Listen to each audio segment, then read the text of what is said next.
سلامونه او درنښت خان میډیا ته ښه راغلاست.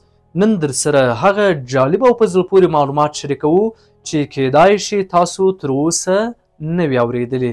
راسره اوسئ او ویډیو تر وروستنیو شیبو راسره وڅارئ.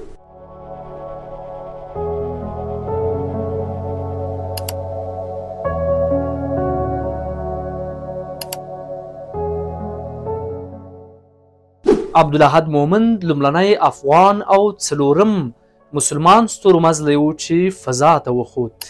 نایجیریا په نړۍ کې د تیلو تر ټولو لوی صادروونکی هیواد دی.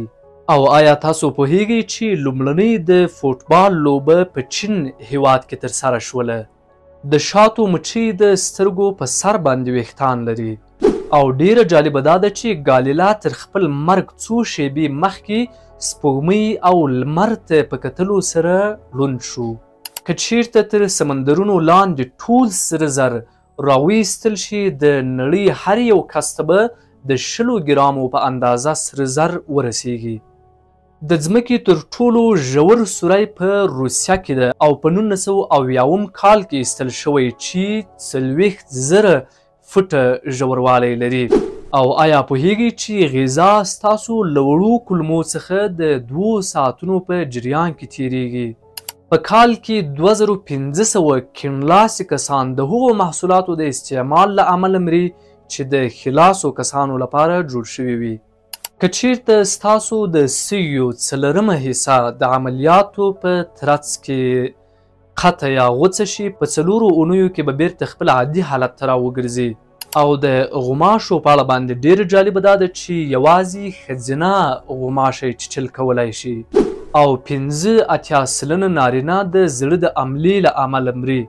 مصریان لومړني خلک وو چې د انسان د وجود او طبابت په اړه معلومات ترلاسه کړل. جوزف لیسټر د خپلې زمانې ډاکټرانو ته وړاندیز وکړ چې د جراحۍ په وخت کې د جراحۍ سامان آلات پاک او تعقیم کړي. د نوي پیدا سوي ماشوم زړه په دقیقه کې 140 ځله درزیږي. د انسان په وجود کې 24 پښتۍ شتون لري. او آیا پوهیږئ چې د انسان د وینې وزن له 4.5 تر 5 کیلو پورې دی؟ مایکروسکوپ په 1645 کال کې د انګلیسي عالم رابرټ هوک له لوري جوړ شو. یو صحتمند انسان په دقیقه کې 14 ځله ساه وباسي. د انسان تر مړینې وروسته د هغه زړه د 100 دقیقو لپاره ژوندی وي. د انسان په یو لاس کې 10 هډوکي شتون لري.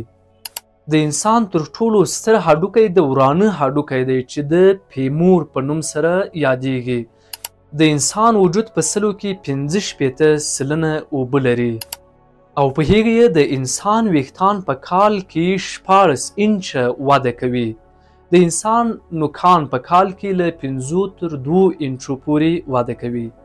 د انسان تر ټولو قوي غړی زړه دی.